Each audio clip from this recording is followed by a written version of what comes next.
to fall no more. Ambazonia rise.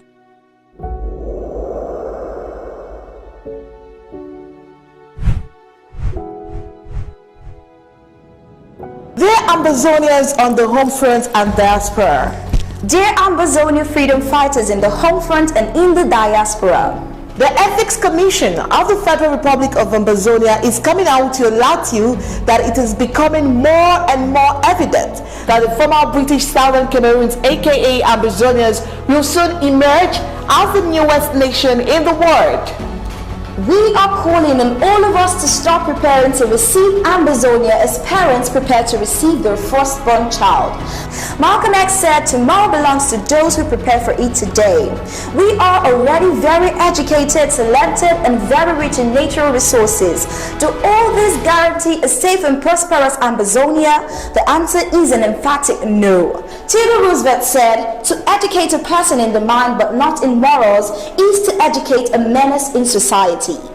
Ambazonians, it is time to start planning to restore our cultural and social values that characterize us as a people of good repute. Before our Republic to Cameroon invasion, we were respectful of each other, of the law, and of our culture. We earned our living through honest hard work, making clean money for ourselves. Our values helped us to maximize the benefits of our natural resources as well as our human resources. Southern Cameroons were serene and clean, simply beautiful in spirit and in the physical. We all long for such a place to call home, and we can make it happen by God's grace. Our local government areas and counties, are you prepared? Do you have an ethics commission in your local government areas, counties to serve as a moral compass for you? Do you have a copy of the Ambazonia Ethics Code and the Constitution? All arms of government, do you have an ethics agency? Departments of DSS, HSS, Communications and IT, Education, DHACM, DFA and DEINR. Do you have ethics agency to serve as a moral compass for your departments? Ambazonians, you need to know your rights by reading the Ethics Code and the Constitution. Shame unethical behavior and reward good behavior in your communities. Hold leaders accountable. Be the watchdog of your communities and governments. See something, say something. The church, you are the main research center of moral principles with the responsibility of moralizing the society. How effective are you outside the church building? Maya Angelou said, when you know better, then you do better. Ambazonians, watch Ethics for an Emerging Ambazonia every Friday at 10 p.m. Amba time.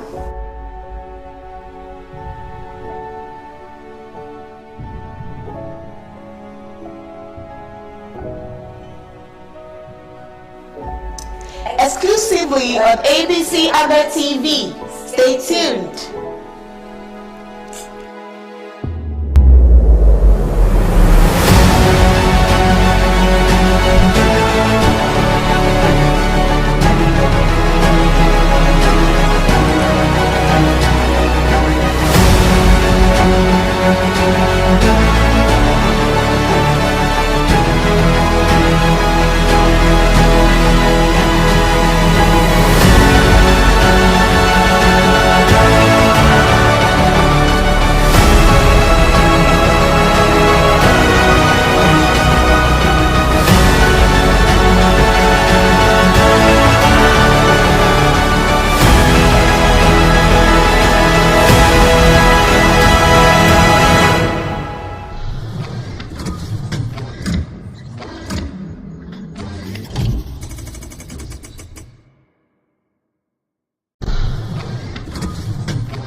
Most important thing for every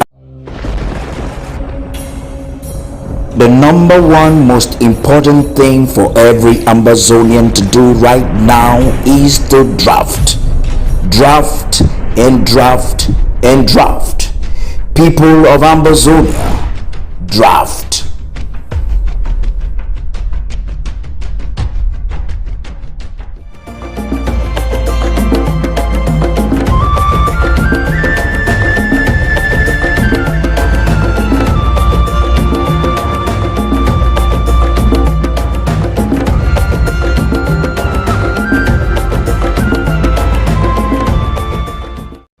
From the savannah to the Midland and the Atlantic, Ambazonia has risen to fall no more.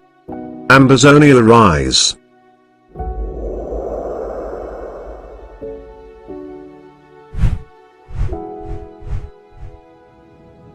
Dear Ambazonians on the home front and diaspora. Dear Ambazonia freedom fighters in the home front and in the diaspora. The Ethics Commission of the Federal Republic of Ambazonia is coming out to alert you that it is becoming more and more evident that the former British Southern Cameroons, aka Ambazonians, will soon emerge as the newest nation in the world. We are calling on all of us to start preparing to receive Ambazonia as parents prepare to receive their firstborn child. Malcolm X said, tomorrow belongs to those who prepare for it today. We are already very educated, talented, and very rich in natural resources. Do all this guarantee a safe and prosperous Ambazonia? The answer is an emphatic no. Theodore Roosevelt said, to educate a person in the mind but not in morals is to educate a menace in society. Ambazonians, it is time to start planning to restore our cultural and social values that characterize us as a people of good repute. Before our Republic to Cameroon invasion, we were respectful of each other, of the law, and of our culture. We earned our living through honest hard work, making clean money for ourselves. Our values helped us to maximize the benefits of our natural resources as well as our human resources. Southern Cameroons were serene and clean, simply beautiful in spirit and in the physical. We all long for such a place to call home, and we can make it happen by God's grace. Our local government areas and counties, are you prepared? Do you have an ethics commission in your local government areas, counties to serve as a moral compass for you? Do you have a copy of the Ambazonia Ethics Code and the Constitution? All arms of government, do you have an ethics agency? Departments of DSS, HSS, Communications and IT, Education, DHACM, DFA and DEINR. Do you have ethics agency to serve as a moral compass for your departments? Ambazonians, you need to know your rights by reading the Ethics Code and the Constitution. Shame unethical behavior and reward good behavior in your communities. Hold leaders accountable. Be the watchdog of your communities and governments. See something, say something. The church, you are the main research center of moral principles with the responsibility of moralizing the society. How effective are you outside the church building? Maya Angelou said, when you know better, then you do better. Ambazonians, watch Ethics for an emerging Ambazonia every Friday at 10 p.m. Amba time.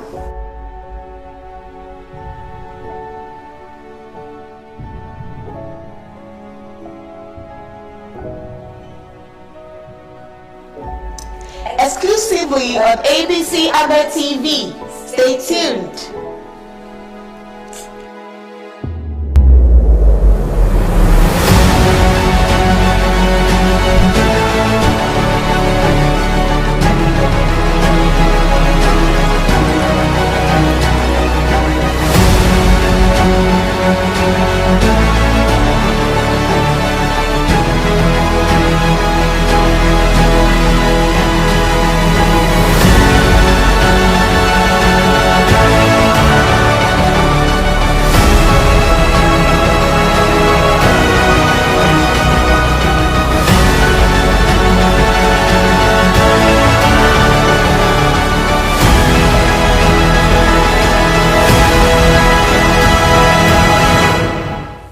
Now is the era of self-defense.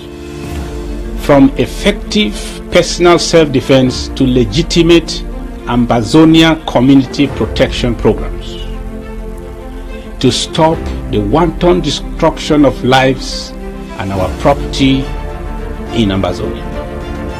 We are therefore going to work to accredit and embrace all self-defense and security groups that will endorse our IG rules of engagement. I will be reaching out to all in the days ahead.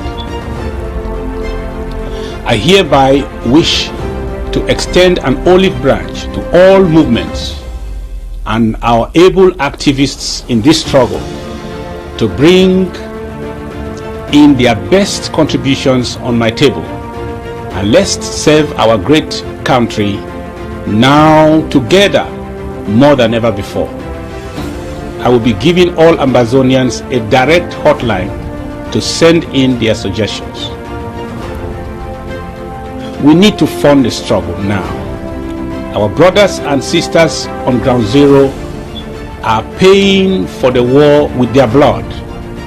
We must sell our jewels and deny ourselves every comfort to pay for our freedom with our last might. Fellow Ambazonians, I have convened the National Security Advisory Council for the first time in the month of March. This convocation shall bring together all principal actors to strategize and build a suitable platform to organize and strengthen our community's resolve to defend the only place we call home and our millions of desperate lives on ground zero. Every inch of British Southern Cameroons shall be free. Be it known that we have secured the participation of all major self-defense groups. The interim government aims at providing leadership, not ownership, of our laudable self-defense initiatives. This joint platform will equally ensure good organization, coordination, and efficiency in this very vital domain of our struggle, self-defense. We will soon form a formidable joint defense unit with all major factions to confront the enemy as one man. In reply to their many genocidal assaults against our peace-loving people of Ambazonia, we have decided to match French Cameroon's terrorists pound for pound in record time. We can no longer sit and wait for our villages to be burnt down by Bia's barbaric army, or our youth killed or maimed at random by bloodthirsty and trigger-happy terrorist soldiers. We now need the best skills, the best brains, the best capabilities, and our best fight to get us all to Buea as soon as possible.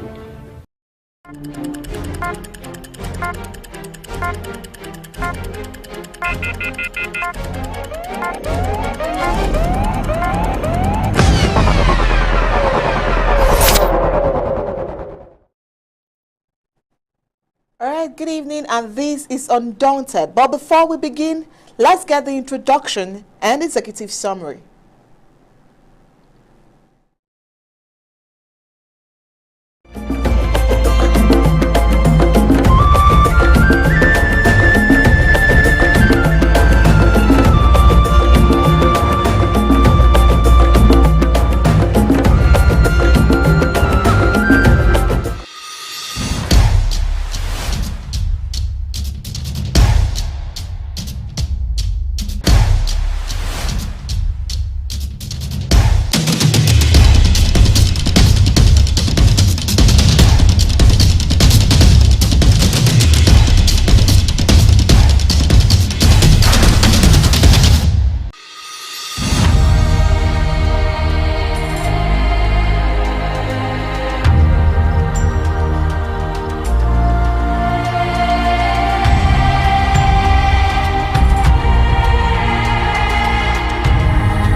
Welcome to Undaunted, bringing into the news untold stories. I am Star Smart. Let's begin.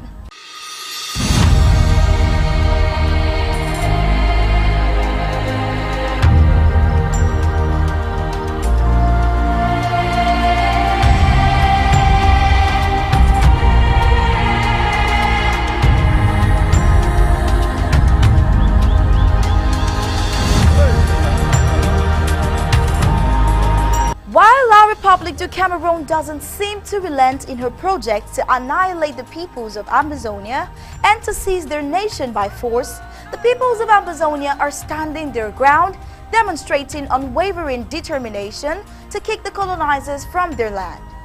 In Bouyi, the warriors defended their people after La Republic du Cameroon terrorist attacks in Kumbo Mbe. In Ekelewinde, the Amazonian Restoration Forces early yesterday seized and burned a heavy-duty truck transporting transformers. Economic sabotage. And you know what? The Amba War Draft 2022, Hour 22 has started big time. The excitement and anticipation growing within every arm and tier of government. In tonight's Undaunted, we will get deeper into some aspects of the draft. As war keeps multiplying globally, inflation also is on the rise. Economies are down and people are suffering in almost every country and continent as we speak. Before we get into the details, let's get the prime headlines.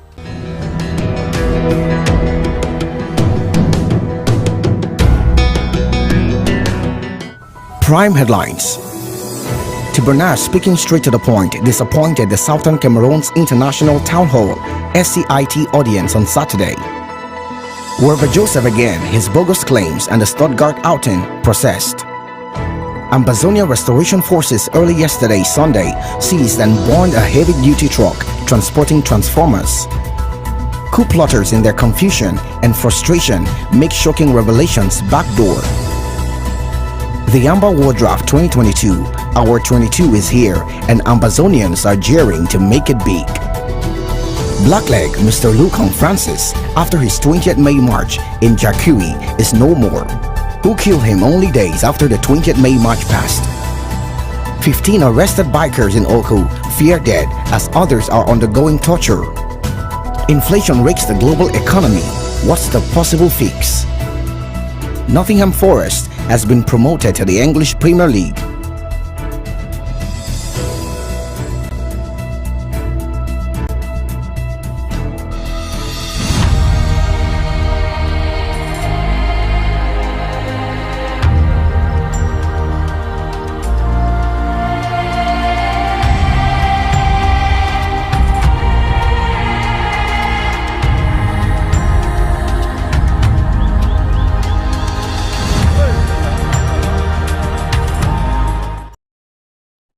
Tibernas, speaking straight to the point, disappointed the Southern Cameroon's International Town Hall SCIT audience by emphasizing that a government approach is sound and makes sense in international diplomacy.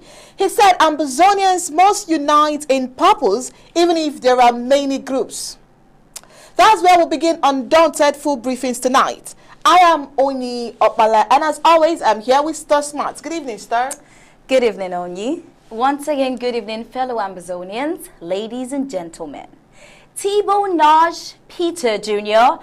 is a former United States Assistant Secretary of State for African Affairs and a former American Foreign Service officer who served as the American ambassador to Guinea and to Ethiopia. Naj is a retired career U.S. Foreign Service officer who followed through assignments as U.S. Ambassador to Ethiopia and Guinea, as well as the Deputy Chief of Mission in Nigeria, Cameroon and also Togo. His earlier assignments included Zambia, the Seychelles, Ethiopia and Washington, D.C. In recent times, he has shown very keen interest in the conflict in the Cameroons, especially his indirect to the Ambazonian Liberation Movement, his indirect support to the Ambazonian Liberation Movement. That's why what he says is vital. You can never be more correct. Tibernas did not only say that Ambazonians have got to unite in purpose. He encouraged during the SCIT weekend town hall that Ambazonians should speak about independence and sovereignty and talk about what others can benefit from each other. That's about interest, not incessant historical narration. He went ahead to say that the victory of Ambazonia depends on Ambazonians and not the international community. That's the big one right there, Star. By that observation, I understand Tebow means the ground game at the home front should be intensified. By unity in purpose, I understand he means that ACT Team Ambazonia should be beefed up, and that's a task for the interim government. Yes, I think so too. The interim government has got to update Ambazonians about the health of Team Ambazonia and most probably the way forward. Very important to note, Thibault Nage condemned the CDN Canada approach.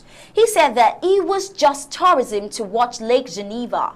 I'm sure the SCIT and the Revolutionary Council idea felt so devastated. What do you think? Well, the Revolutionary Council ideology is a lofty illusion, if you ask me. Another very interesting advice Tiba gave is that Ambazonians should stop insulting people who would want to help the movement. That's quite encouraging, you know. It's baffling to see how people will want to do an experiment like the Revolutionary Council in the face of a genocidal onslaught in the homeland. That leads us to process once again in the Weber his objectives and his recent crusade for an alternative platform different from the interim government. Well, right after the break.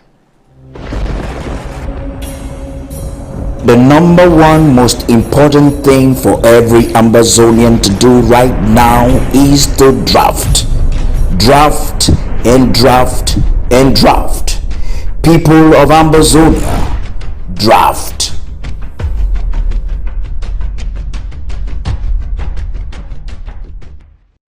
After the Tiba Naj trigger, we thought that it is necessary to take another look at the Weber crusade. Honorable Weber and his bogus Stuttgart outing. Now let's do it with this in mind. Government, flag, anthem, and people within a territory are prerequisites to nationhood. Like a lecturer in a first-year university class 101 History and Psychology of Revolution, Honorable Weber, during his Stuttgart tour, reduced Ambazonians to his students of yesteryears and hammered home revolutionary theories that are practically of the 60s. Yes, a good lecturer he was, but what message did he pass, and how valid was his message to the ongoing Ambazonian revolution? Very good question. One thing that the so-called Honorable does not see and did not lay emphasis on was the time, context and background history of every revolution, which determines how each and every revolution can be prosecuted. Can anyone in the world prosecute a revolution without considering the characteristics of the revolution? Another vital question. What we mean here is that no two resolutions are similar, and it's always the background history, context, and time of every revolution that determines how the revolution can, at best, be prosecuted for the most effective results. The choice of forming a government, which to Honorable Weber was a fundamental error, was rather the reason of the existence of the Ambazonian Revolution. This revolution came to exist because the oppressor had dissolved the government of the people of the former British Southern Cameroon's Ambazonia, and there is no way one could reinstate the dissolved institution of the state of Ambazonia without a government. So Honorable Weber, as a good revolutionary teacher, is totally out of context in the case of the Ambazonian Revolution. To Honorable Weber, we have not progressed because countries that have diplomatic ties with the government of Cameroon are running away from the Ambazonian government, according to assertion. Well, funny, but rather the reverse is true. Many more countries, as members of the UN system, have their eyes on the Ambazonian case because the people reinstated institutions that many countries can identify with their knowledge of the Ambazonian history. And we have got proof. Proof of it is that most countries under the UN system have backed the Swiss-led mediation process and are asking for dialogue in a neutral venue with a neutral mediator as a solution to the conflict. If that is not tacit recognition of such institutions, tell me what is.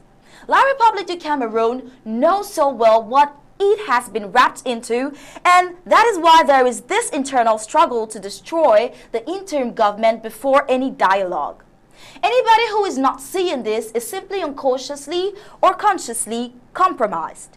And we, the people of Ambazonia, will never forfeit our interim government for anything whatsoever. Honorable Weber raised a very strong point in the fact that not everybody will accept a particular position.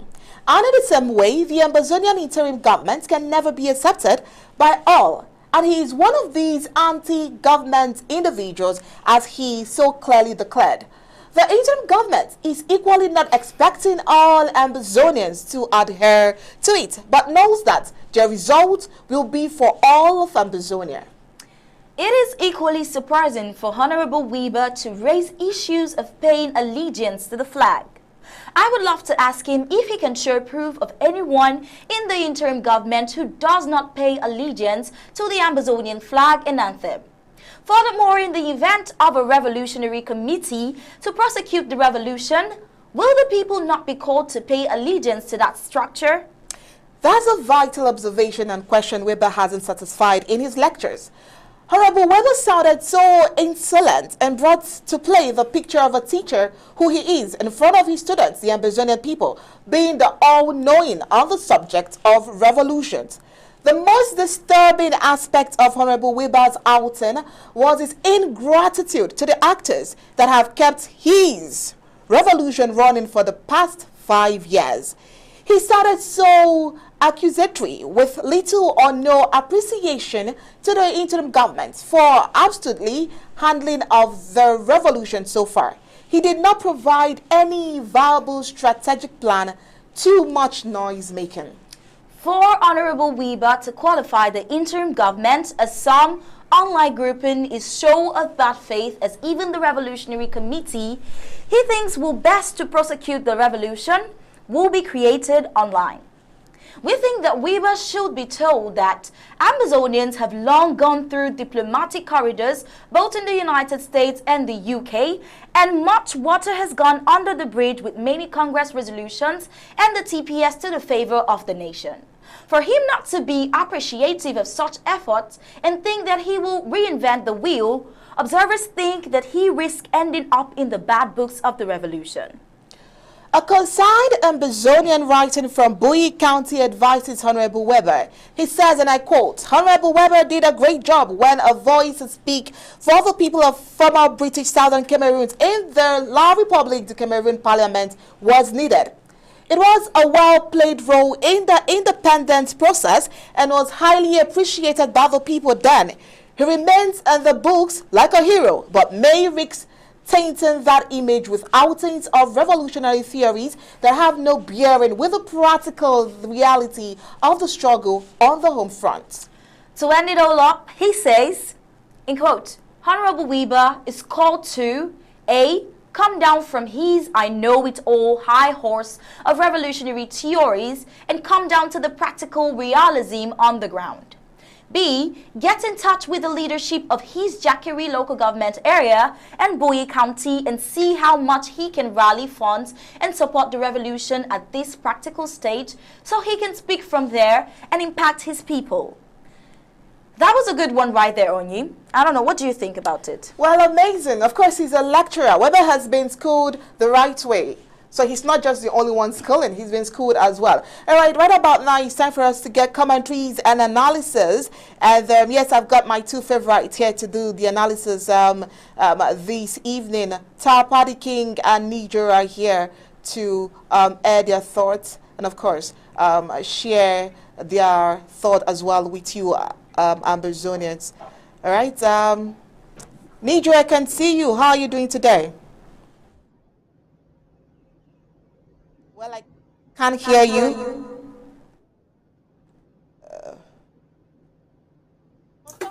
Yeah, I'm great. Can you hear me? Yes, loud and clear. Right, that was a silly act of me to mute myself, but I didn't want to get any disturbance from my end. Thank you for that. All right. Honorable Weber has been schooled. What's your thoughts on the lectures that has been given to him? Oh, Weber, I tell you what, let me give more significant credit where it's due before I can go on to Weber. And you guys know I'm one of your guest who doesn't follow the rules by the book. I can see you girls revolutionizing news reading on public media. I cannot believe it that my call to congratulate you the other day when you appeared in your wonderful, smart, pilot-like uniform didn't come through. That was the only time ABC failed me all year. I wanted to be on the record to say that was the coolest thing I've ever seen on TV presentation. You guys make news reading look so easy. You actually can't walk when you're reading news. Where else have you seen that? Have you seen that on BBC? Have you seen that on CNN? On Sky? You attire today, not excluding, but I think we need to invite this other media to come and get you guys. And you're building a brand that is going to take you places and take Ambazonia to other places. I cannot praise you enough, but I'm so pleased. And congratulations to your design team. They did a great job. And can I appeal that you put on that on our draft day, please? It's immaculate design. Thank you very much. Well, we'll look into that. Yes, great. Thank you. Thank you. And then you Joe. talked about my old school schoolmate, Wilbur.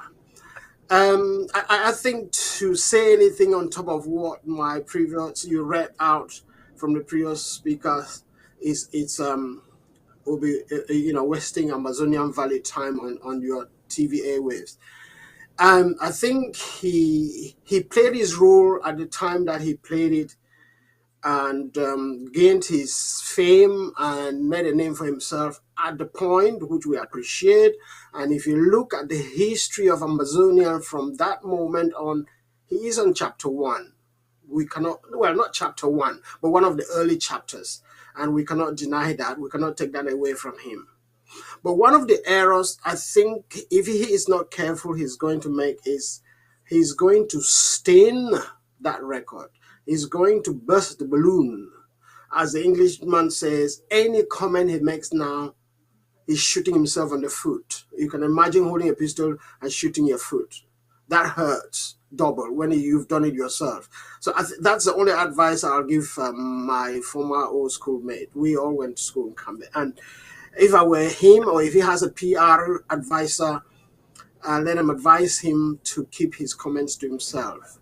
And one of the most ridiculous statements he made was to call the People's IGs the group of Facebook individuals. I think that was very hurting. And Comrade Paddy, I would like you to put this on record. Whenever you guys are going to get him to talk on our television, he needs to record, to put in writing an apology. Because I've seen you guys start screening him on our screens. I think the next thing I'll hear is you guys are inviting him to come here and talk to us. He cannot talk to Ambazonians through these airwaves without a written and signed apology. That's all I would say. Thank you. All right, thank you so much. Thank you. Thank you so much for that. All right, Mr. Tao, what do you think? The apology, would you make that possible? Yeah, I think activists are listening to me now. This is a time for real activism, not noise making, not cool plotting. Go out there, tweet and Facebook. Tell Weber to apologize to the peoples of the former British Southern Cameroon for so much insolence. But that explains who he is. The Bible tells us something. It says, out of the abundance of the heart, the mouth speaks. You cannot speak more than what or less than what you are. Weber, this was an opportunity for Amazonians to know who is the man Weber. He has always been, I would say this with no fear of contradiction. Nature, permit me, because I'm always on the extreme side of antagonism or protagonist, whatever you want to define it. Weber, if you go through history, is a politician that has always thought for self. I would say that his staging in the Yaoundé parliament was a show for political gain. And that's why you saw him having friction, even with the chairman of the party. At a time when Amazonian leaders had created a consortium Weber created for himself what he called the Weber Force, or whatever name he gave it at the time, and was cornering Mancho BBC to join him. He never ever joined the struggle at any form, at any stage. And even as we speak right now, Weber has not outrightly professed, even in the courts in the UK, that he's an Ambazonian. He has sought for political asylum as a politician in Cameroon, not even the Cameroons. He's us West Cameroon, accepting the definitions that have been given to us. So I think that the declarations, the statements that have been made by Weber is just an unveiling. Is say about it is Ambazonians are not fools. This generation has come to understand not just their history, but to understand who to listen to. And that's why, irrespective of the campaign of coup plotters, the Ambazonian people know who to listen to, who to follow, who to give their money to. They continue to give and give where they know that we have true leadership. Perhaps we should progress and forget about Weber. He is a disgrace of himself, his family, and he has disgraced his people. It's unfortunate. It's unfortunate. I'm done.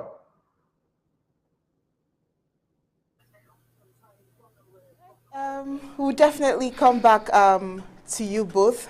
Please just hang on there. We need to continue with the news.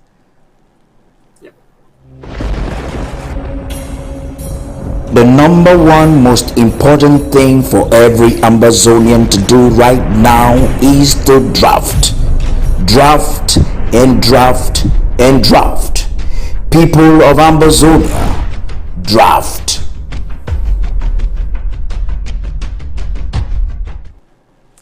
You know, Weber Joseph is a son of Boyi from Jakiri, another blackleg Jakiri CPDM member found dead after May 20th march past. One of the highlights of the May 20th in Jakiri Boyi County of the Midland was the disgraceful march past of members of the CPDM party. They defied threats from separatist fighters in carrying out the activity.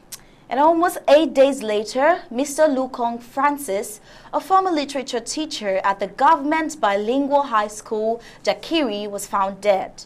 The member of the CPDM ruling party who took part in the May 20th parade was found dead this morning. He was one of the famous three who betrayed their people against all odds and staged a march past in Jakiri. His lifeless body was found at the Mantum Road in the town. While accusing fingers have been pointing at Ambazonian Restoration Forces. According to reports, he had been abducted a day before by gunmen and tortured before being killed. There is a mix-up of that story actually, but thank God we have SOS for Special Operations and Defense here to tell us what happened. I want to confirm SOS Sylvester Zama is with us here already. Yes, I am. Good evening, SOS. Good evening and welcome. Thank you. Thank you to our viewers. It's a pleasure joining you today for our 2022 draft. I'm really happy to see Paddy and your crew. You guys are really undaunted, like you say. But yes, we have people who set themselves up in a sandwich position. Once you are a traitor, you are feared on both sides of the divide. Francis decided to trade with the enemy. We don't know who did what they did, but it serves as an example for those who are straddling the fence. As we've said here over and over, it's a binary decision. It's always a 1 or a 0. You are either with us or you're against us. And definitely he was against us. But we are not taking no responsibility for his demise. La Republique does dirty work like that. They use you and they toss you like a toilet tissue. He died. Unfortunately, like I always say, an Ambazonian life is sacred, is secret, but he sacrificed himself for whatever good it is. I don't think it was for this struggle. But if we have few people like him, the better we are. And those people who are continuing to be on the side of the enemy, who are harboring and abating the criminality of this regime in Ambazonia, are going to meet their day. And that day is numbered. Those days are numbered. And their children will rise up against them. It's not the Ambazonian army, because we do not go after civilians. Their children will rise up in their own houses against them. And I think that's what is happening within his own community. All right, so thank you there for that. I'd like to confirm again, in regards to his demise, do you have any lead to what happened exactly? We can have a lead if we're not involved. Saying that we have a lead is literally saying that we know what happened. We don't know anything about it. We saw it like most people saw it on social media.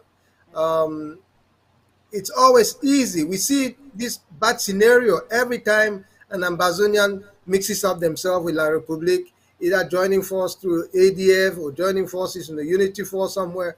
They always set themselves up for all this. As I said, to the La Republique people, an Ambazonian is just an Ambazonian. It doesn't matter if you are working with them or not. You are expendable. And he was. All right, Mr. Ta. Now, according to Sylvester Zama, he says you're either with us or you're against us. What do you think about that? And with all of these happenings? But that's the fact.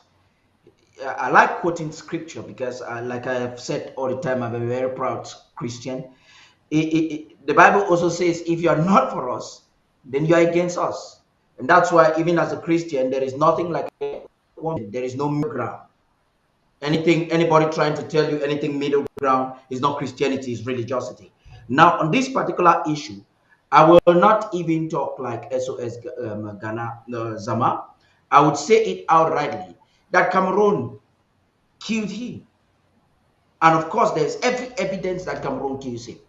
Cameroon is employing what you call reverse psychology.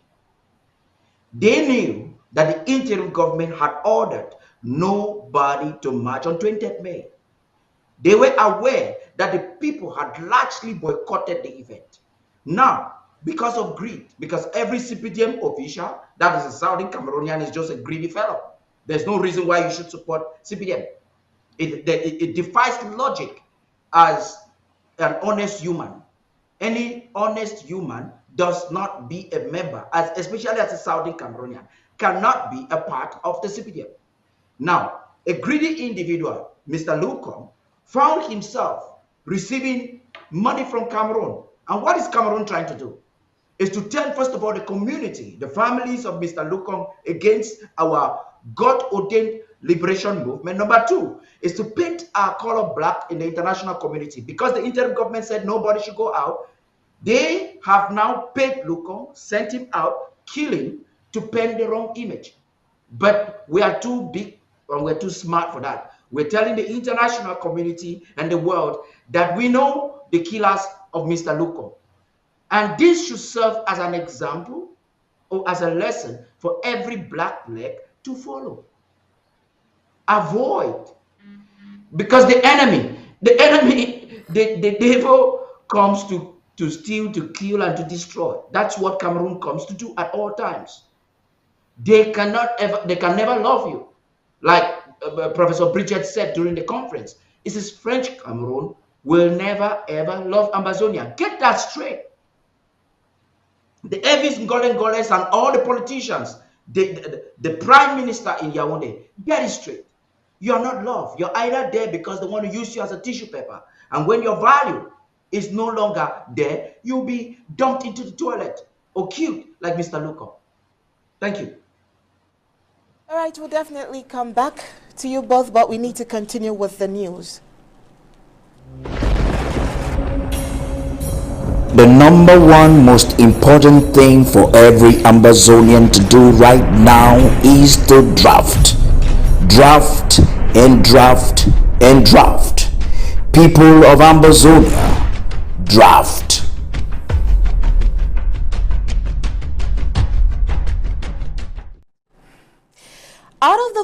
over 40 bike riders that were illegally arrested by La République du Cameroon in Oku. 15 of them are feared dead.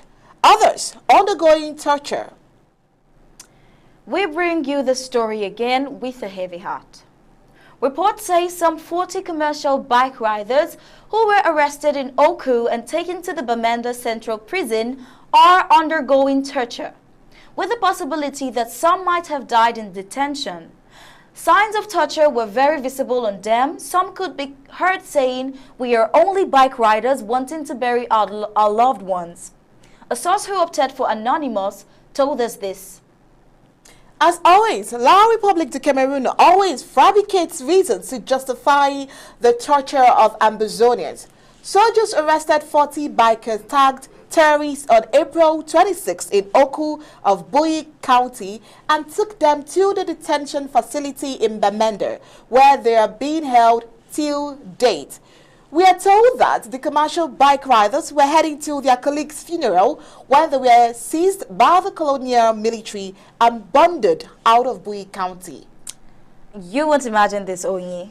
25 out of the 40 initially arrested by soldiers are in very bad conditions, said one of our sources who expressed dismay at their ill treatment, hinting that 15 others may have been killed, given that they have not been seen in public in a while. Family members also worry for their safety and well-being. Quote, "If they are dead, let them give us the bodies so we can bury them. We need to know what happened to them," said a relative. This would not be the first time that soldiers arrested innocent civilians and they ended up either serving the long jail sentences or dead. There is still the pending case of Samuel Wazizi, the journalist who was arrested on August 2nd, 2019 and only confirmed dead almost a year later. To date, the corpse of Samuel Wazizi has not been handed to the family for burial, despite the military confirming that he died in their custody. Such blatant acts of disregard for human rights and the rule of law is what has led to a worsening of the current crisis, explained a human rights advocate who has been working to secure the release of the bike riders. Some Ambazonia elites in the Midland zones have come under fire for maintaining sealed lips on this particular matter, drawing criticisms from many who say they do not care about the lives of citizens. Let's hear what SOS Sylvester Zama and Nijo have to say about this. All right, SOS Zama, this one is go to ahead. you. You heard the story, the sad story actually, and how our people are being tortured. What is the possible remedy to this carnage? I've said for the last 3 or 4 years that the only defense that we have against La République is having a gun, because that gun is an equalizing factor. A soldier coming at you runs the same chance of being dead like you are. It's just a matter of who shoots first and who actually gets a targeted bullet. For those of our people who still think that we are not at war or they are neutral, or I don't like that when I'm Ambazonia thing, I'm gonna live down Mbaba thing, I know they. These are the people who actually get killed because they think it's they are safe. They think they don't have to worry because they are not a combatant. But just the mere fact that they were born in southern Cameroon gives them a bold mark on their chest. They are targeted and they are being hunted like wild boars. La République does not have a disciplined army. La République has an army that is undertrained, stressed, and they are feeling the pinch that our soldiers are actually killing them and they are not able to reach our soldiers. You know, there's that saying back home, they say, okay, if you do some man bad thing, you kill a dog. That is what they are doing with our citizens. That is the next closest thing, low-hanging fruit for them to put and pin guns on them that they are Amba soldiers. Those people are getting money for killing our citizens. And it's high time that our citizens understand that we are at war and they have to prepare against that and have defensive maneuvers to that effect. They cannot be going around and hugging and embracing and having good time with these people, and in the night they come and kill them. We are tired of bearing our own. The fact is, let our parents understand and make it right that we are at war. And until we know that, like I said before, it will come a time where we are asphyxiated so much that that's the only time that we are going to be able to fight. But when you cannot breathe, you can't fight. And at that time, it will be too much. It will be over. La Republique is trying to do a war of attrition and is going after our young men, is going out of our young men and ladies. And it's a tactics of war, even though that's, I think, criminal. But we are not expecting anybody to come to help us. We are on our own.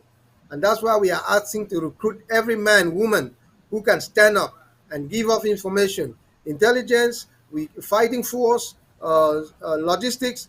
We need everything that we can need out of Ambazonia in terms of resource mobilization to fight this war. We are not going to fight this war by just shooting them bullet for bullet. They have more bullets than we do. We have to do another made to fight this fight. Because even if it's only one person standing, it will be that David in Ambazonia that defeats the Goliath of La Republique. And that day is coming. It's not long. We just have to keep our heads high. In the war, we have valleys and peaks and valleys. And sometimes we are longer in the valleys than we are in the peaks. But we will rise up to the peak. It's just a matter of time. All right, thank you very much, SOS Zama. Of course, it's just a matter of time. All right, Nijo, this is to you. Ever since these young bikers were arrested since April 26th, we have brought this report on almost all our news bulletin, and so it's no longer a new story, but it seems like the story is lingering. I'm sure you want to air your thoughts on this particular issue as well. Absolutely. Lady Star Anonye, can you hear me? Loud and clear. Okay, let me take the opportunity to extend my special greetings to Senior Comrade Zama, and my privilege to be on the same platform with you, Comrade, and thank you for your input. What I wonder is, I'd like to highlight is the irony behind your previous story with the Wilbur and these happenings in Bowie County. Clearly, Wilbur is from Jackery, and this CBDM talk that was marching is from Jackery. These bike riders are from Oku. These are both LGAs under this government in Bowie County. And as my colleague, Senior Comrade Zama says, we need all the resources to fight these monsters. And one of the messages I will be sending out, I will appealing for you to send out to Wirba, is that his LGA needs his support. All of these things are happening in his backyard. Let him do something about it. Otherwise, the face group guys that he describes will take control. We have been doing everything. We need his support to come and join forces. He has heard all the 1,000 atrocities that these monsters have committed in Bowie, of all places. And you would have thought that when he had an opportunity to say something to the outside world, he should have been condemning these people. I bet you the African family is so small, one or two of them will be connected to him one way or the other. I mean, in blood, DNA. And he is safe where he is. He doesn't say anything about the welfare of the family is left behind. He focuses his mind on this war, on those of us who are using Facebook because of the monsters on our land to promulgate and to support this war, and he ignores every other thing. It's sad. And one of the things beyond my life I cannot understand is why the international community keeps turning a blind eye to such atrocities. We have ambassadors of all developed countries, the UK, in Yaoundé, Cameroon, where all this is being masterminded. And when we talk about the international community, you would expect that ambassadors submit regular reports to their governments. Now, suppose this is what happens. We have Red Cross, supposedly in Cameroon.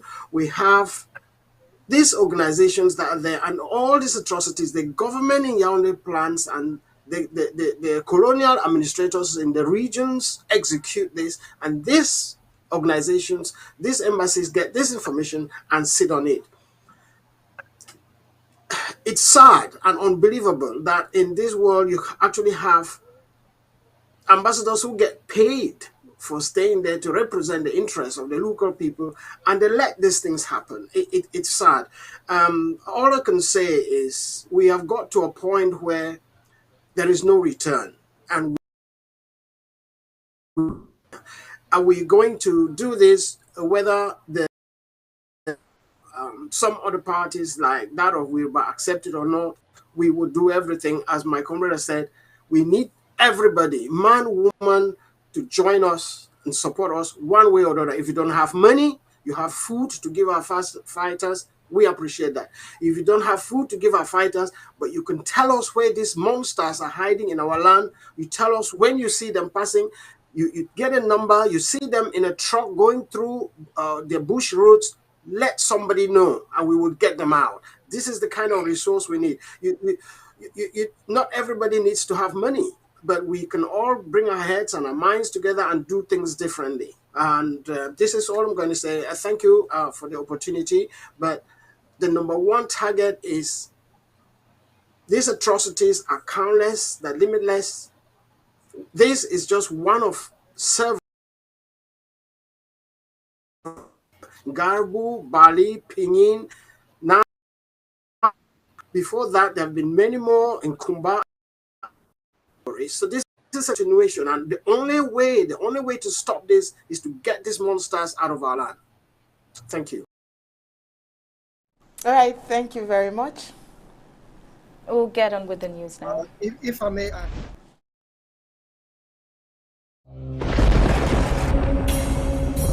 The number one most important thing for every Ambazonian to do right now is to draft. Draft and draft and draft. People of Ambazonia, draft.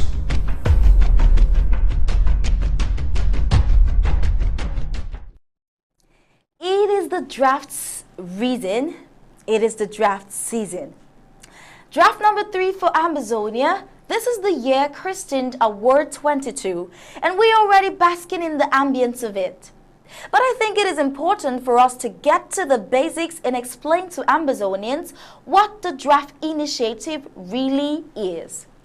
Award Amba World Draft is an initiative launched for all the 13 counties of the interim government of the Federal Republic of Ambazonia to adequately fund all legitimate community groups fighting to end the ongoing genocide in Ambazonia. This award initiative is conceived and frameworked by President Sacco is aimed at engaging committed indigents in the different countries at home and abroad for a one-on-one financial commitment to upgrade our self-defense capabilities in all 13 counties so as to take command and control of our national territory.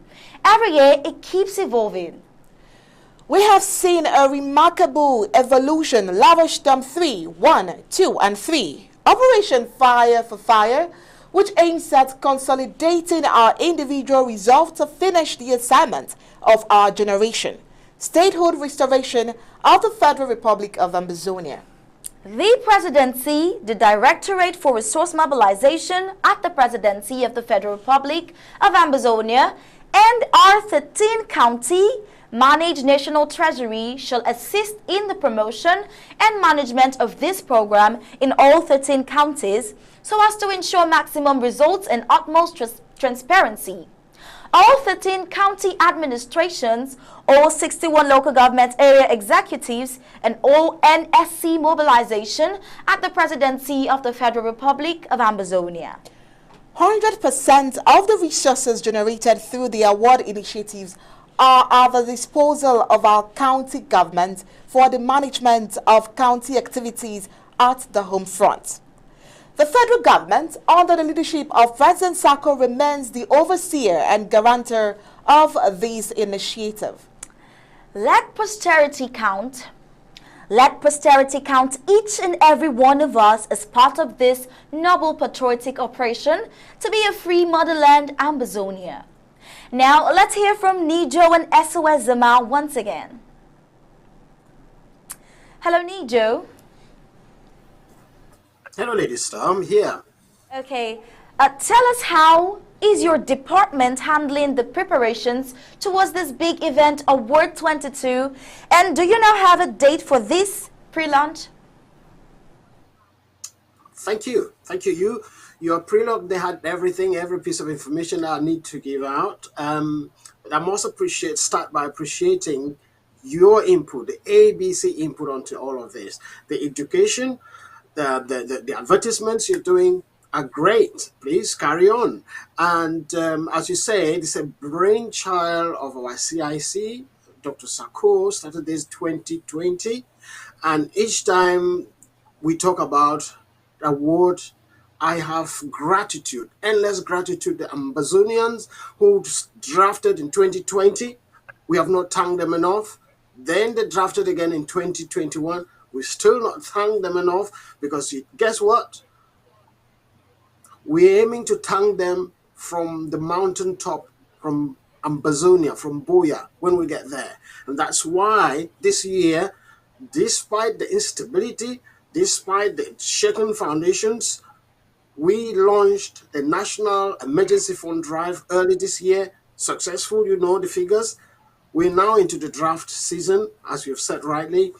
We cannot thank these people enough, but we continue to appeal that we need these resources. We need every penny in every Ambazonian's pocket to use to get the resources and to drive, I keep calling this, these monsters out of our land. And the only way to do this is through drafting. And I know you to talk about the 13 counties and you talk about the LGAs, everybody.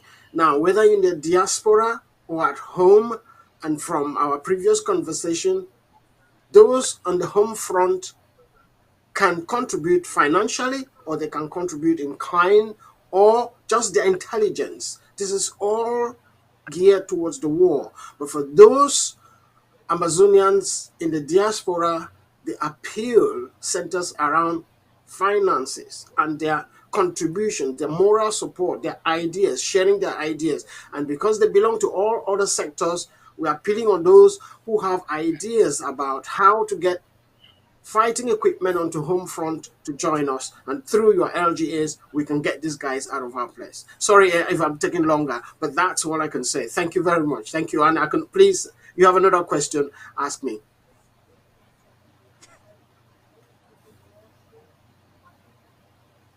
Zama. Now, looking at the situation on the ground and also at the home front, to be precise, what do you hope to tell Ambazonians that we encourage them to do more this time around?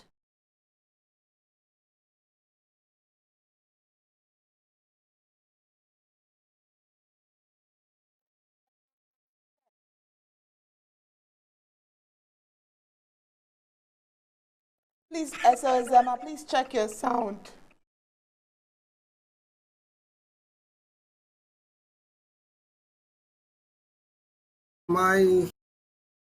Can you hear me now? Loud and clear, we can hear Can you you hear now. me? Yes. Okay. I think the problem is we have to still continue educating our citizens that we are at war. And because a lot of our people are not involved financially in this war, and they are not committed emotionally to this war, we are being hindered from doing what we must do.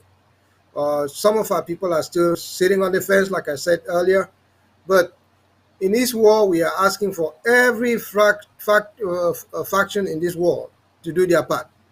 We are asking for our professionals who are overseas, who are at home, who know how to build things, who know how to transport things, who know how to do logistics, who know how to move money from boundary to boundary, who know how to do diplomatic stuff behind the scene actions.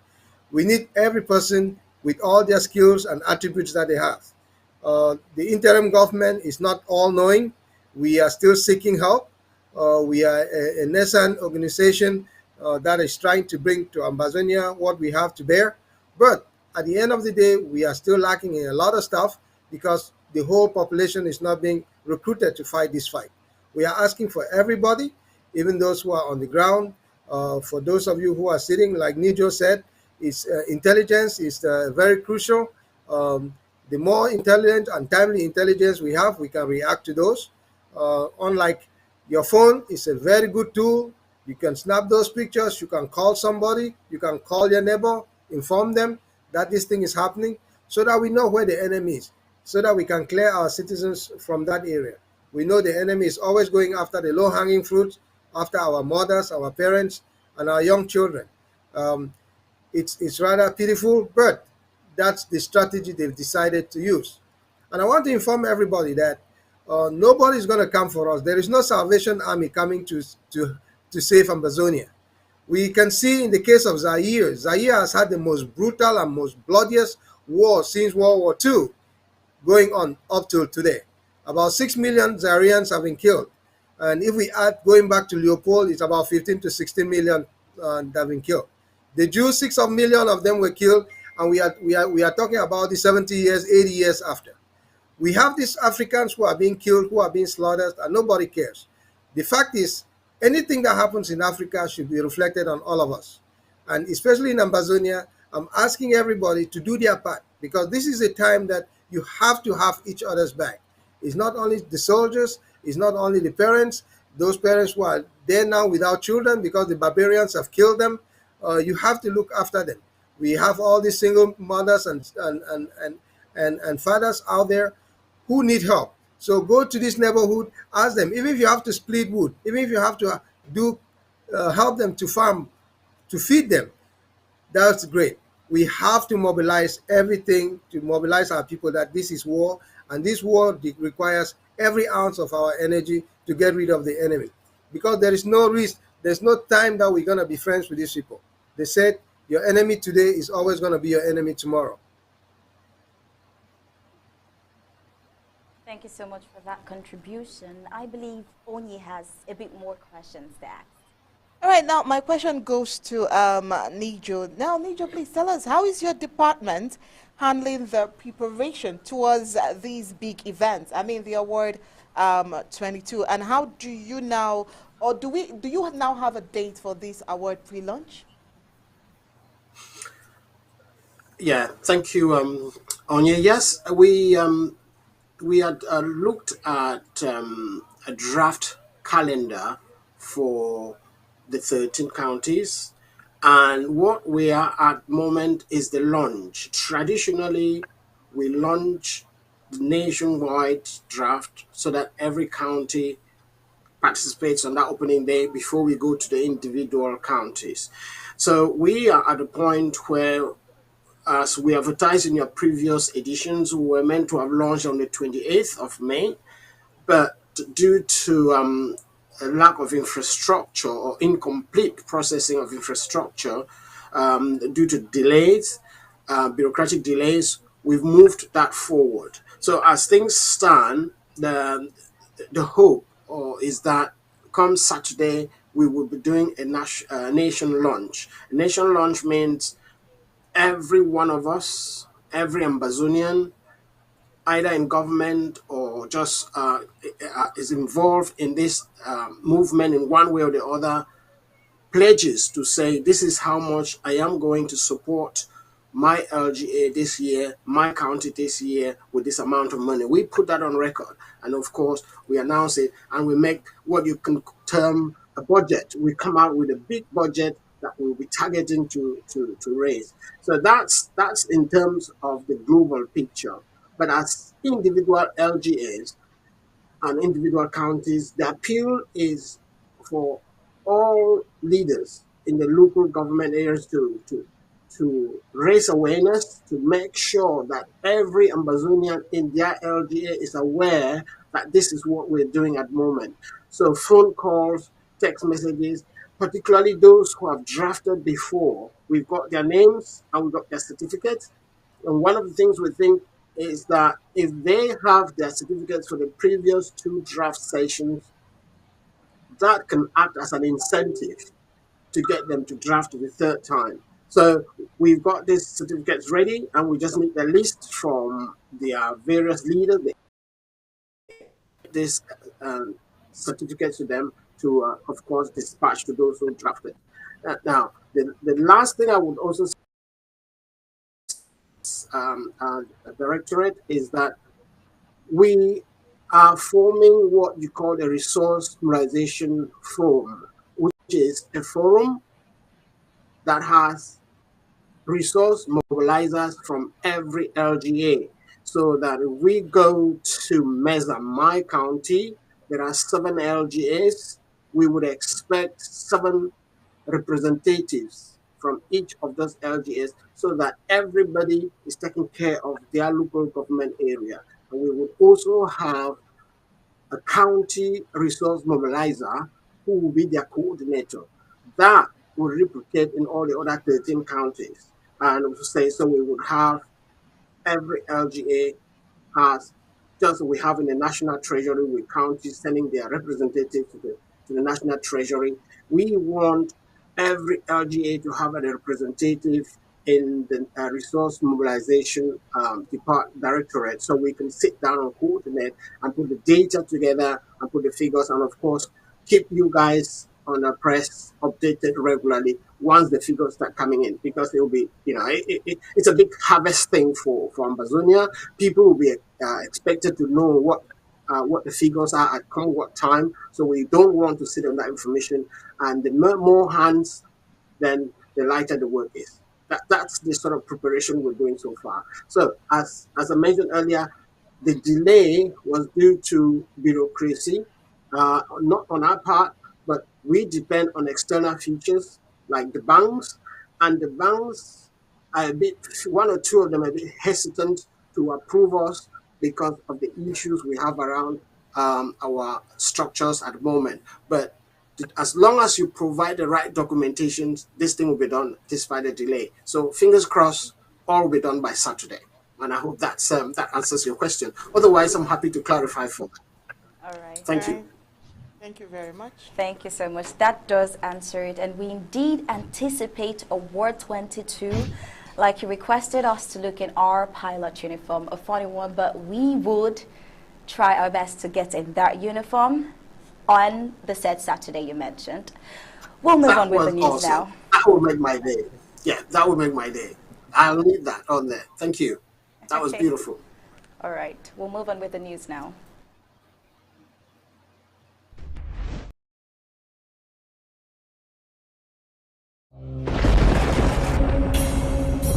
The number one most important thing for every Ambazonian to do right now is to draft.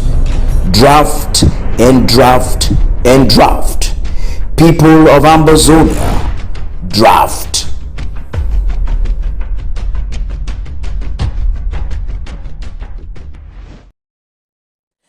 Why is inflation so high, and will it stay that way? Inflation is on the increase around the world, with food and energy prices hitting records very high. The rise has been driven in large part by pent-up consumer demand after the pandemic and the Russian invasion of Ukraine. Esther, I think this is getting really serious.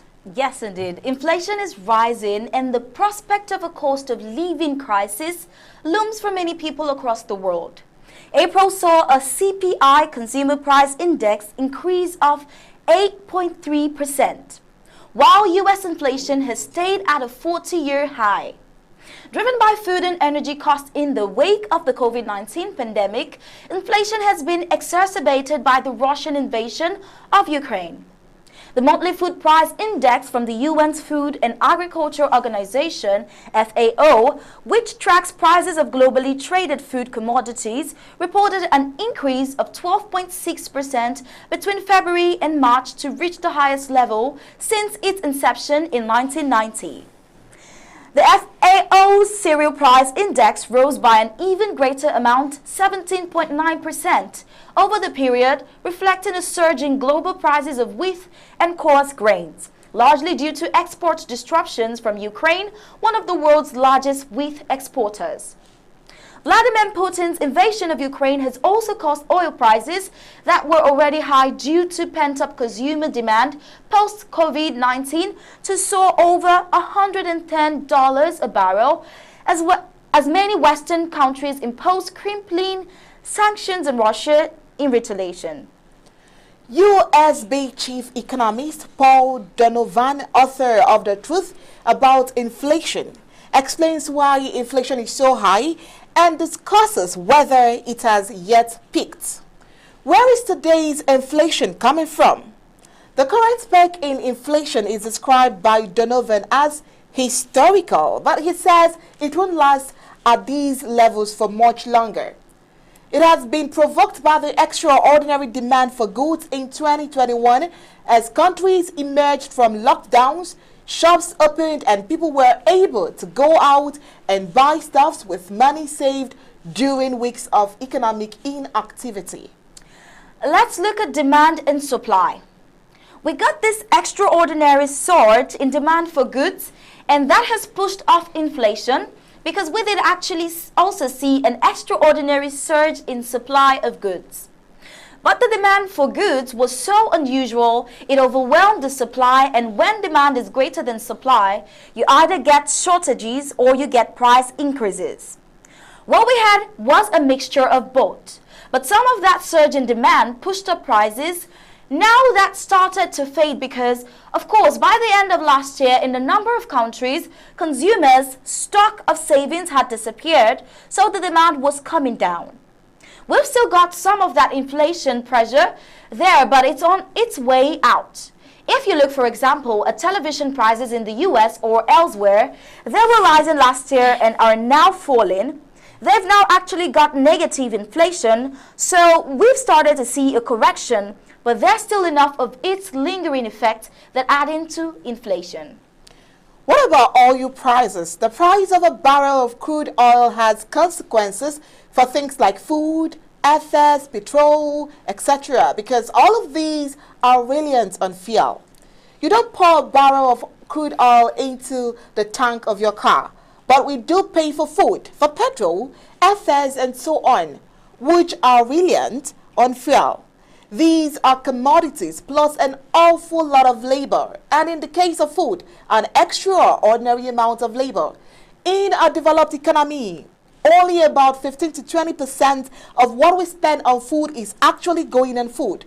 Most of what we spend is going on labor, which is delivering and processing, retailing and advertising. All of that comes out of what we spend on our loaf of bread. The farmer doesn't actually get that much. Globally, if I look at oil prices, crude oil is just under 2.5% of a typical inflation basket, and then you've got a lot of labor turning that crude oil into gasoline.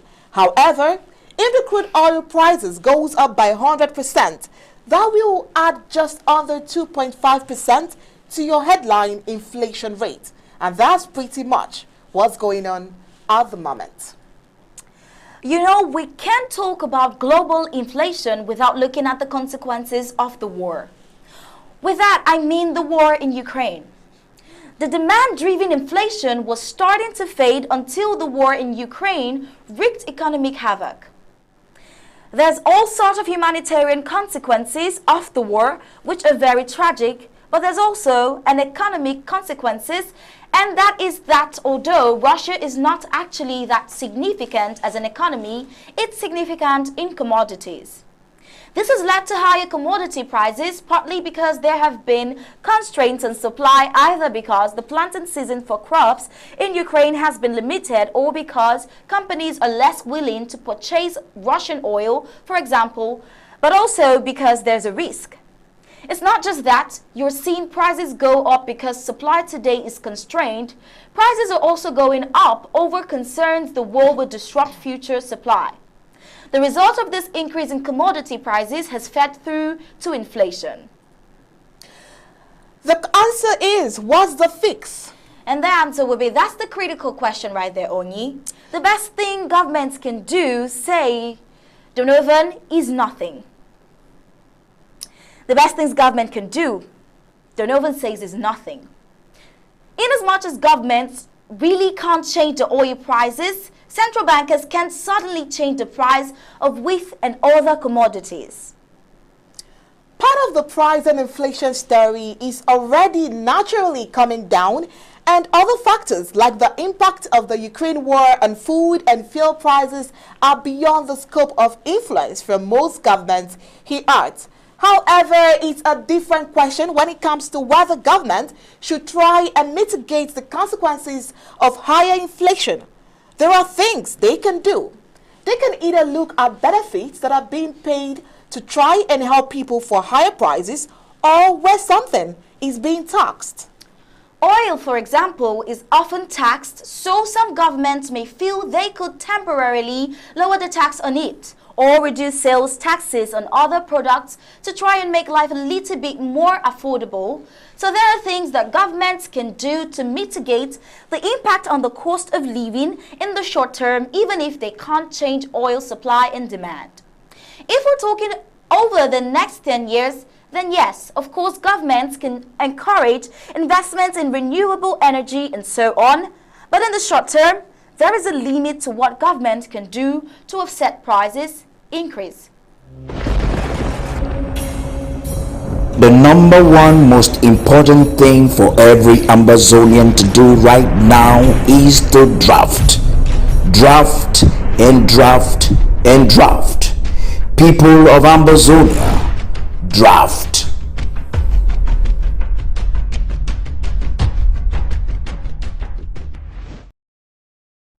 And in Africa, London to Lagos, Nigerian biker Kunle Adeyanju ends 41-day ride in Lagos. Adventurous and history made? What do you think, Onyi? Quite interesting indeed. Mr. Adeyanju said there were lots of interesting discoveries as well as challenges everywhere during the 41 days bike ride from London to Lagos. This indeed is a fascinating story. The Nigerian biker Kunle Adeyanju, who embarked on an adventurous trip from London to Nigeria, Lagos, for charity, arrived in Lagos on Sunday afternoon. Mr. Adeyanju spoke about his adventure at a reception organized in his honor by the Ikeja Rotary Club District 9110. And as always, Gab Ellison has more of this story. An elated Mr. Adeyanju extolled the beauty, cultures and hospitality of Africa and urged Africans to write their stories themselves. Mr. Adeyanju said there were lots of interesting discoveries as well as challenges everywhere during the 41 days bike ride from London to Lagos. Every day you ride, every kilometer is full of challenges. I have done close to 12,000 kilometers. 3,000 kilometers were done in Europe, while the other 9,000 kilometers were done in Africa. And these 9,000 kilometers took me not just to the capital, but took me to the villages, the towns, and the hinterland, the desolate place, the isolated area, the most inhospitable places. All through this journey through Africa, I discovered a true African story. I was able to communicate the message of polio to the people who were receptive towards me, Mr. Adeyanju narrated. He said it was fulfilling to see many people from across Africa accept the message to end polio in Africa. He said that it was fearful beginning the journey because all the intelligent reports concerning the countries of Africa which he was to pass through were damning. But after traveling over 9,000 kilometers to some of these isolated places, I discovered the African story, and I discovered that African people are nice. Africa is a beautiful continent. It is a land of diversity, where every kilometer, every meter you cover, you discover something interesting, something that educates you. I know this was like an aha moment for me, and I know this is not what I read about Africa. He said that Africa was more than the descriptions of safari and animal kingdom assumed by people of the West. According to him, his adventure from London to Lagos changes the perception he has about Africa. Mr. Adeyanju noted that all the funds generated from the adventure were for charity, some percentage to the End Polio campaign, while others to his Rotary project for 2022. The biker, who is a Rotarian, is the district governor-elect of the Ikoyi Rotary Club. Earlier, District Governor of District 9110 Ikeja, Remy Bello thanked Mr. Adeju for his courage and doggedness in embarking on the painstaking London-Lagos charity adventure. Mr. Bello said that the adventure had made Mr. Adeju an international brand. According to him, Mr. Adeju has broken all known barriers to achieve the feat. He said that Mr. Adeju had proved that nothing was impossible to a willing heart. The Lagos State Governor Babajide Sanwo-Olu expressed delight in the successful completion of Mr. Adeju 41 days adventure from London to Lagos. Represented by Jermaine Sanwo-Olu, Senior Special Assistant on Diaspora and Foreign Relations to Lagos State Governor, Mr. Sanwo-Olu said the government was pleased to welcome Mr. Adeju to the state. He praised his courage and determination in embarking on the adventure for charity. Friends and club members of Mr. Adeju were on hand to welcome and support him. Some Rotarians from Ghana and Cote d'Ivoire also flew in to give Mr. Adeju a befitting welcome on his arrival in Lagos. Gab Ellison reporting for Undaunted, ABC Amba News. During such a time when there is so much controversial talk from Kuplas, federalists like Abobala, Blacklegs, and so on, it is important for us to always bring to memory educative and critical thoughts to the people of Ambazonia. Yes, indeed. And like we say all the time, in a world where the importance of storytelling can never be overemphasized, Ambazonians must tell their own story accurately. We have this very important editorial that was recorded last week. We think a replay is good for your consumption even today. Watch. In our editorial of today, we'll look into a very critical issue captioned, "The different ways by which the enemy regime may deploy to undermine the Swiss mediation diplomatic process." Apart from outright withdrawal from the diplomatic process, the enemy regime may deploy one or several of the following strategies below to undermine the Swiss mediation. A. Maintain silence or highest discretion about its involvement in the diplomatic process. B. Ensure that reality and change in domestic reality is not linked or traceable to commitments in the diplomatic process. C. Avoid any direct public connections with state agencies and officials. D. Sponsor political figures and elites to ridicule the process, cast doubt, dismiss its relevance, attack its credibility, and/or sabotage the process. E. Encourage external allies of the regime and state parties to offer similar diplomatic services in order to allude to its non-existence, cast doubt, or destroy public trust. F. To sponsor, incite, or encourage disgruntled victim parties, malignant factions to fuel division and sabotage the process. G. Display absolute control of the destiny of the conflict by showing realities divorced from the process. H. Encourage UN, AU, international organizations, and regional bodies to commit to alternatives that clearly undermine the diplomatic process. I. Continue with the hardline and headline, which are in stark contrast to the political process. J. Use premeditated delays and deliberate non-commitment to circumvent the goodwill of the process. K. To project and invest in domestic alternatives in order to cast a vast shadow on the entire diplomatic process. L. To display undeterred character and uncompromising political behavior in adopted domestic measures and strategies in order not to show signs or signals of engagement and adherence with the diplomatic process. M. To create conditions to force or induce the opposite party, Team Ambazonia, to withdraw, abandon, or forfeit the process. This may include causing internal crisis, leadership claims, infighting, mounting risk barriers, etc. N. Demonstrate in activities, words, actions, and propaganda that the diplomatic process has no impact on the political agenda, cause, and events. We do expect the enemy regime to withdraw from the Swiss mediation somewhere soon in the political process, and their hesitation speaks of two things: the consequences of such an outcome and the pursuit of her political interests within the realm of the controversies above. This editorial is thanks to Don Juan Obi, the Lord of the Realms. We miss you. If you wish to enjoy more of this, visit our website at www.abcambertv.com for more. I am Star Smart and I am reporting for Undaunted ABC Amber News.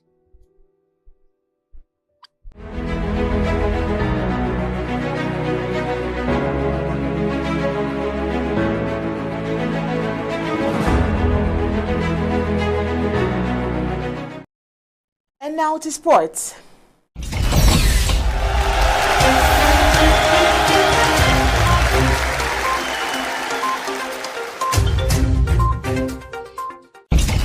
Nottingham Forest ended their 23-year wait for Premier League football with a narrow win over Huddersfield Town in the Championship playoff final, a victory worth over 170 million euros at Wembley. Promotions back to the top fight caps a brilliant turnaround to their season, which had started with 6 defeats and 7. Levi Colwill's own goal from James Garner's cross was a decisive moment. Town improved after the break but struggled to create a big chance. Their best opportunity saw Harry Toffolo booked for diving in the area by referee John Moss. Officiating for the final time before retiring, and although replay suggested Jack Colbeck had made some contact, it was not overturned by VAR. Forest held out in the face of mountain pressure to spark scenes of jubilation and end their 2-decade exile from the Premier League. Steve Cooper has completely turned the club's fortunes around after taking over from the sacked Chris Hughton in September. Gab Ellison has more. Latest world sports. Nottingham Forest has been promoted to the English Premier League.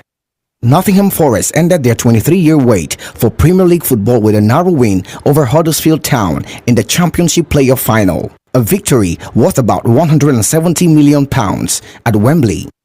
Promotion back to the top flight caps a brilliant turnaround to their season, which had started with 6 defeats in 7.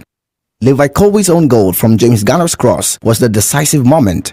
Town improved after the break but struggled to create a big chance. Their best opportunity saw Harry Toffolo booked for diving in the area by referee John Moss, officiating for the final time before retiring, and although replay suggested Jack Colbeck had made some contact, it was not overturned by VAR. Forest held out in the face of mounting pressure to spark scenes of jubilation and end their 2-decade exile from the Premier League.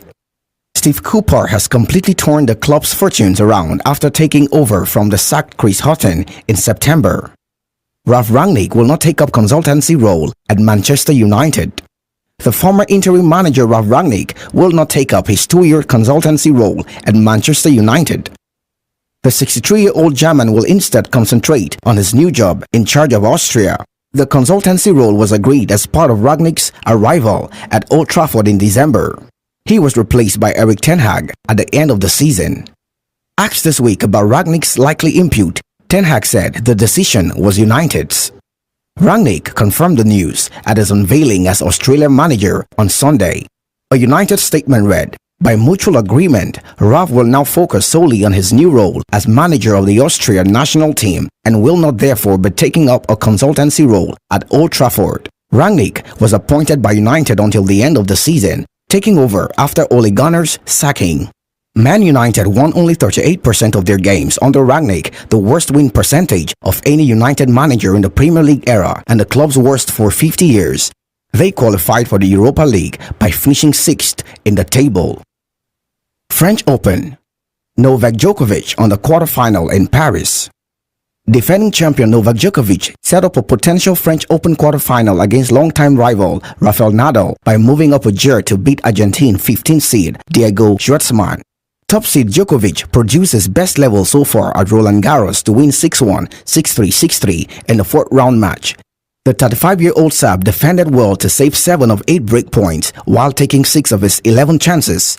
Nadal, 35, will fix up the meeting as he beats Felix Auger-Aliassime later. Like Djokovic, 13-time champion Nadal has not dropped a set on the Paris clay this year, and the 5th seed will look to protect that record against an opponent who is now coached by his uncle, Tony Nadal. and Canada's Auger Aliassime, seeded 9th, had never won a main draw match at Roland Garros. Points. Gab Ellison reporting for Undaunted, ABC Amba News.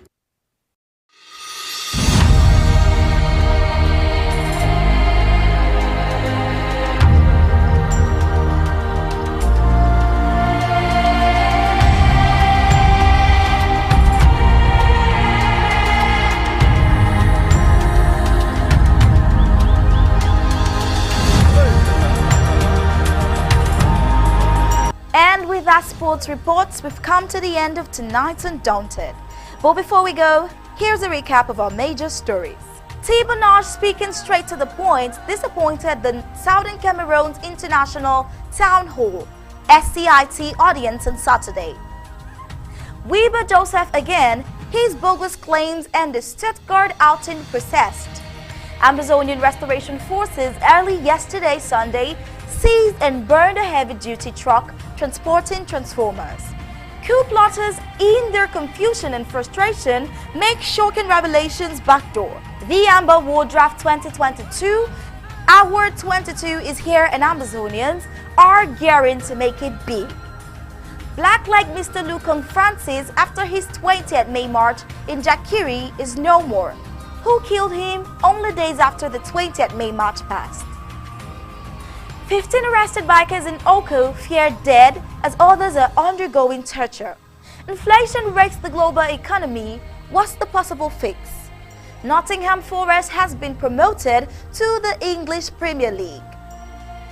And that was tonight's Undaunted, bringing into the news untold stories. On behalf of my co-anchor Onyi Okpala and the entire Undaunted crew, I wish to say thank you for tuning in. I am Star Smart. I will leave you with ABC Amba TV images. Stay tuned and have a good night.